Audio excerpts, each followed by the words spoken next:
My spouse's family mocked what I did for work, so I humbled them in a way they never thought possible. When I married Thaddeus, his family made it clear they thought I was beneath them. His father owned 3 luxury car dealerships. His mother was a prominent real estate agent. His sister worked in corporate finance.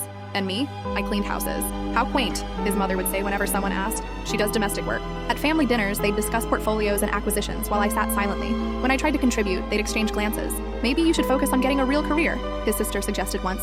Something more professional. Thaddeus never defended me. He'd just squeeze my hand under the table. What they didn't know was that my clients weren't ordinary homeowners. I cleaned for the city's wealthiest families, judges, politicians, CEOs, people who trusted me with their private spaces and secrets. The breaking point came at Thaddeus's birthday party. His father stood up for a toast. "Here's to my successful family," he announced. Entrepreneurs, professionals, people who matter. His eyes skipped over me entirely. The next morning, I got a call from my most exclusive client, Judge Holloway. She needed emergency cleaning before hosting a political fundraiser. "The caterers made such a mess," she said, leading me to her office. "Just tidy up the papers on my desk, would you?" As I organized her files, I noticed something interesting. Property tax appeals. Dozens of them. All approved. All for the same real estate agent, Thaddeus's mother. I kept cleaning and listening. Judge Holloway was on the phone with the tax assessor, discussing special considerations for certain properties. Over the next month, I paid closer attention during my cleaning jobs. At Councilman Porter's house, I found invoices for cars sold below market value to city employees. The dealership? Thaddeus's father's flagship location. At Mayor Richmond's office, I discovered consulting contracts worth hundreds of thousands,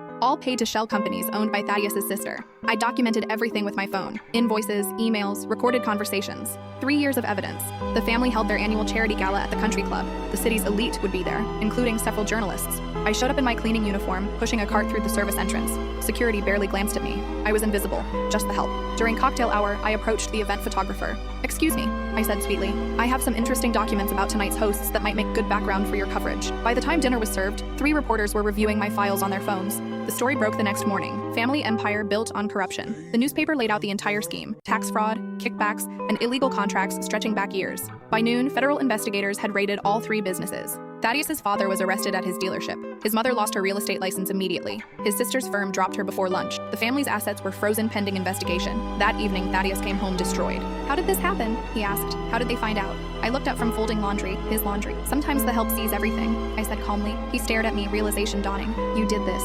I cleaned up their mess.